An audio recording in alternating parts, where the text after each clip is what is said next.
Pessoal do segundo ano, e aí, tudo bem?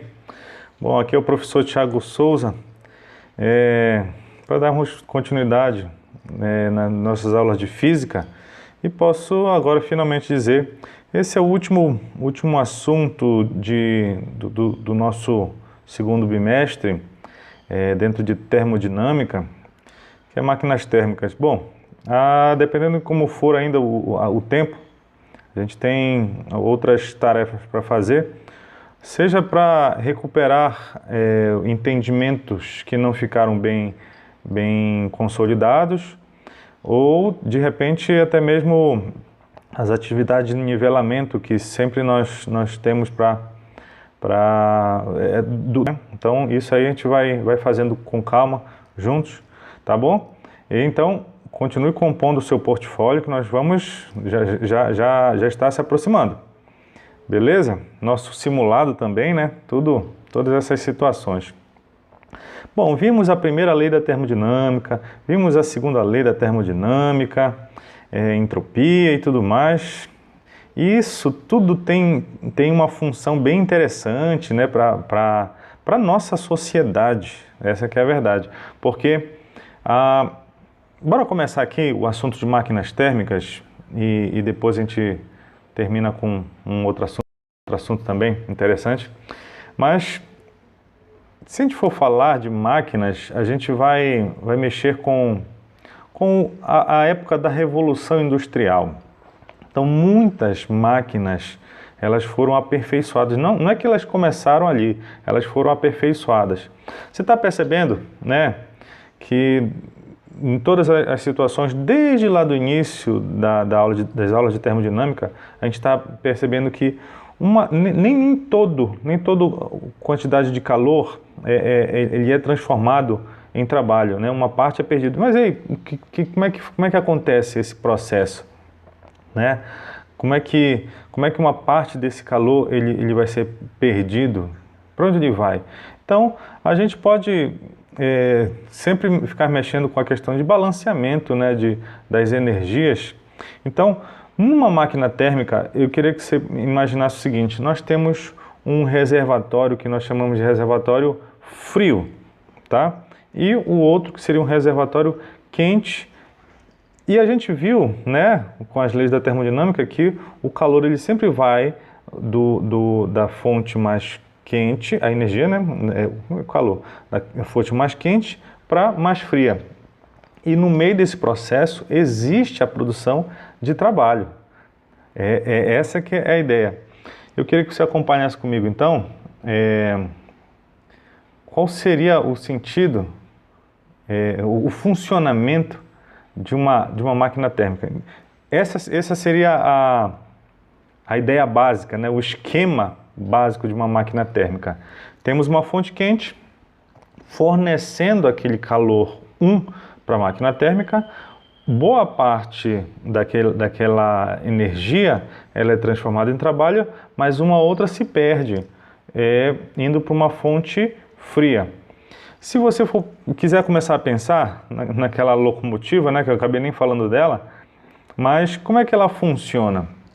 Nós temos uma caldeira, um forno, seja lá a forma como você quiser pensar, com carvão, madeira, né, dependendo do formato da locomotiva, ou seja, tem uma fonte quente que é lançado pressão em um pistão, né, que empurra aquele pistão e faz com que as rodas da locomotiva girem, ou seja, isso é trabalho. Mas logicamente que se você for perceber, a boa parte do processo, até mesmo aquela caldeira, ela está quente, ou seja, uma parte foi perdida.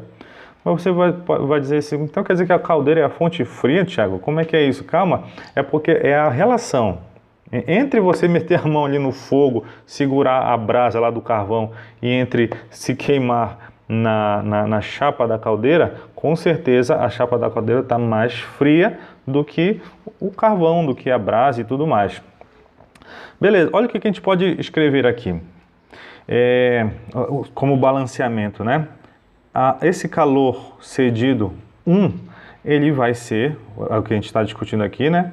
Vai ser o trabalho, mas esse calor perdido, né, que foi repassado para a fonte fria. Ou, né, dizer como é que nós calculamos esse trabalho. Nada mais é do que o calor da fonte quente, o calor que foi cedido, menos o calor que foi perdido. Então, qualquer uma dessas equações de balanceamento, né, dá para perceber que o trabalho fornecido ele é igual à diferença entre as quantidades de calor. Então, é simples. Se imagina, né, uma fonte ela cede 500 joule de energia e aí 200 foi perdido ali para a fonte fria, então dá para perceber que 300 foi transformado em trabalho. Essa seria a ideia básica. Isso aqui, podemos dizer que é uma equação?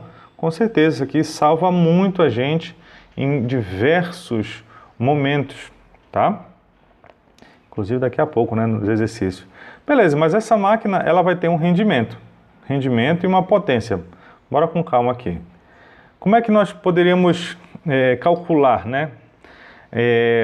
Bom, sempre rendimento, não sei se você está percebendo desde o ano passado, ele uma divisão, uma razão, um quociente, né?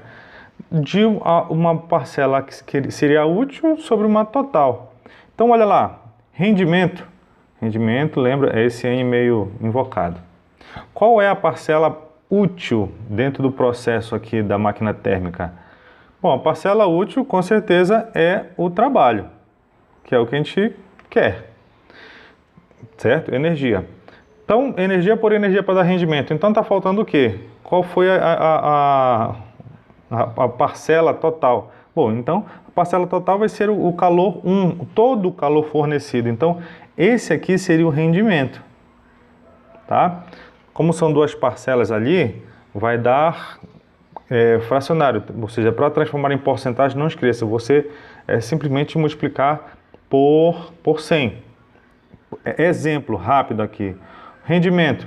Então, a máquina, ela gastou, facilitar a minha vida aqui, né? Gastou 50 joules, realizou 50 joules de trabalho, sendo que ela recebeu 100, tá? Recebeu 100, realizou 50 joules de trabalho. Então, isso aqui vai dar 0,5, que multiplicado por 100 vai dar 50%. Tá? Esse aqui seria o cálculo, seria o entendimento aqui um rendimento baixo, né? Muito baixo. Certo? Então, não tem segredo. Agora, no caso de potência, como é que nós analisamos a potência? Potência, desde lá do ano passado, sempre vai ser essa energia pelo um intervalo de tempo. No caso, essa nossa energia podia ser energia potencial, podia ser energia cinética. Nesse caso aqui, é esse trabalho que nós estamos analisando. Ano que vem a gente vai perceber que essa energia é a energia elétrica e assim por diante. Mas potência sempre você vai ver desse jeito.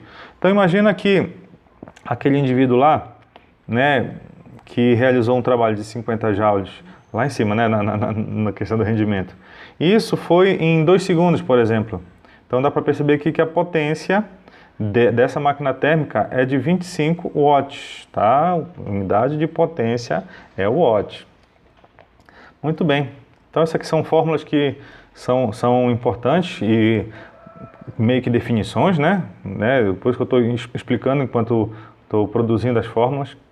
Agora, dentro desse processo, nós temos o que seria um processo inverso, vamos dizer assim. Como é que funcionaria um refrigerador, que é uma máquina térmica, só que com o sentido inverso? De repente a gente chama de refrigerador, chama de máquina frigorífica, mas você sabe que o refrigerador, vai saber agora, né? É um dispositivo que ele transforma trabalho em calor. Olha o fluxo ali. Nós temos uma fonte fria que, quando imprimido calor, ele reverte mais calor para a fonte quente, certo?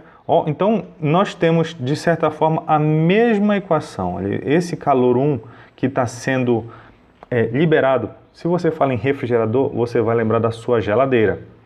E, de repente, você percebe que na parte de trás tem uma grelha, vamos dizer assim, tá? Mas aquilo é um radiador, esse é o nome correto. Tem uma grelha, que se você encosta ali, está quente. Está quente. Por que aquilo está quente? Porque simplesmente o compressor ou a máquina frigorífica realizou um trabalho, certo? Que somado com aquele calor da fonte fria, resultou na fonte quente. Então, bem aqui, eu consigo ter essa energia mais baixa dentro do refrigerador, dentro da geladeira, simplesmente porque um compressor realizou o trabalho. Olha como é que está o fluxo do calor da fonte fria para quente. Como é que isso acontece, Thiago? Lembra que a gente estava falando de entropia na aula passada, que os processos naturais eles sempre vão desorganizando. Então, o processo natural é a fonte quente se resfriar, certo? Um corpo com maior temperatura esfriar. Muito bem. E como é que faz para que esse processo se reverta com a aplicação de trabalho? Lembrou da segunda lei da termodinâmica? Então, esse é o momento que entra. Para que a fonte fria, o fluxo de calor seja do frio para o quente, tem que ter trabalho. Então, essa aqui é a relação que nós podemos determinar, né, para um refrigerador. Percebe que é a mesma equação? É a mesma equação. Cadê aqui em cima? Q1 trabalho mais Q2. Q1 trabalho mais Q2. Só que a análise é diferente agora aqui. Correto? Bom, no caso de um refrigerador, a gente não tem tanto sentido pensar em rendimento, mas sim em eficiência. Então, na sua geladeira, você vai encontrar as mais nova, lógico, né? Uma classificação de eficiência. E eficiência vai ser o quê? A quantidade, no caso do refrigerador, né? A quantidade dessa fonte, de calor dessa fonte fria pelo trabalho. Então essa aqui seria a ideia da eficiência de um refrigerador. Para ver como é que isso se desenvolve num exemplo,